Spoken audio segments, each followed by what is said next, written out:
The 1960s were a time of great tension and uncertainty. The world was undergoing rapid changes, and every corner of the globe seemed to be affected. From civil rights movements to anti-war protests, the streets were alive with the voices of people demanding change.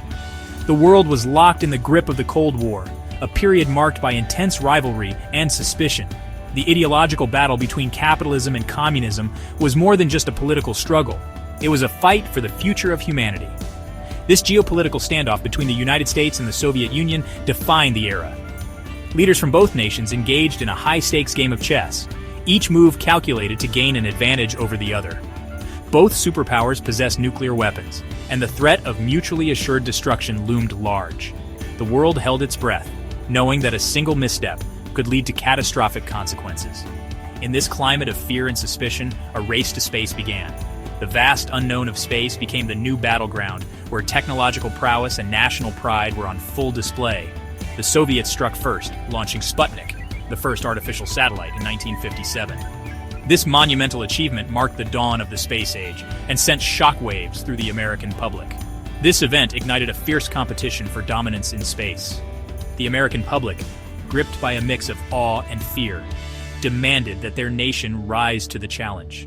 The space race became a proxy war, with each nation striving to outdo the other in terms of technological prowess.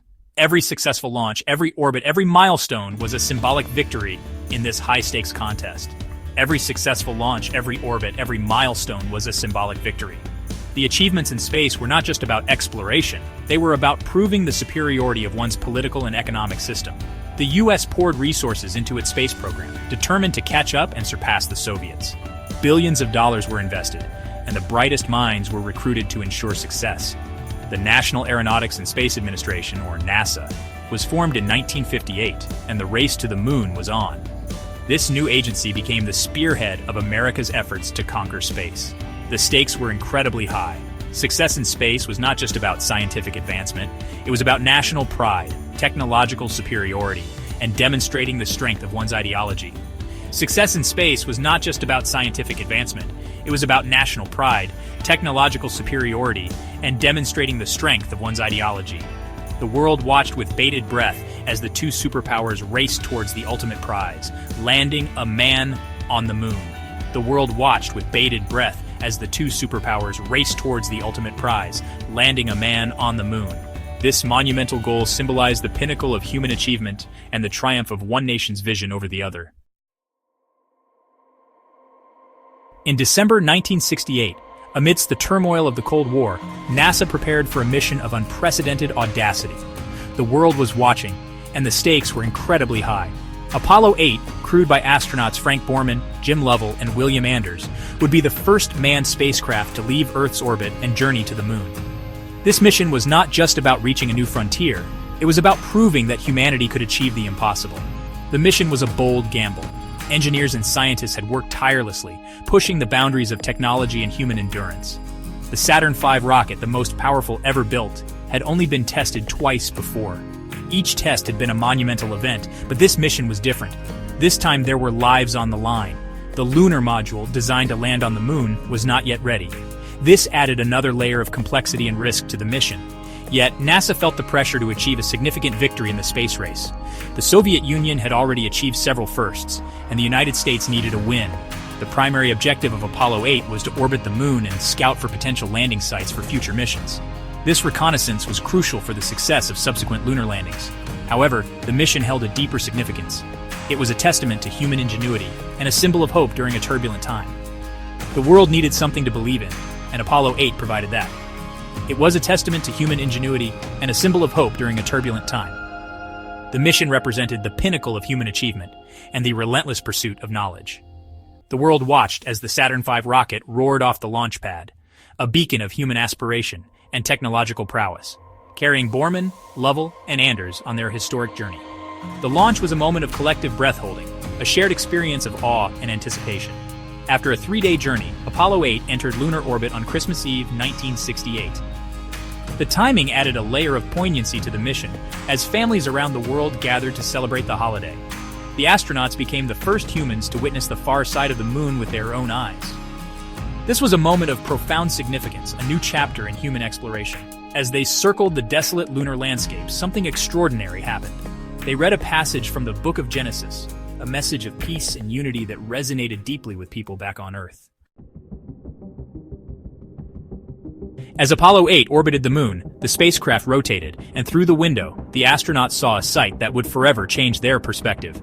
Earth, a vibrant blue and white sphere, rising above the bleak lunar horizon. This moment was not just a visual spectacle, but a profound realization of our place in the universe. The stark contrast between the lifeless gray lunar surface and the vibrant living Earth was a sight to behold. It was as if the universe was offering a new perspective, a new way to see our home. The sight was so unexpected, so profoundly moving, that the astronauts scrambled for their cameras. They knew they were witnessing something extraordinary, something that needed to be captured and shared with the world.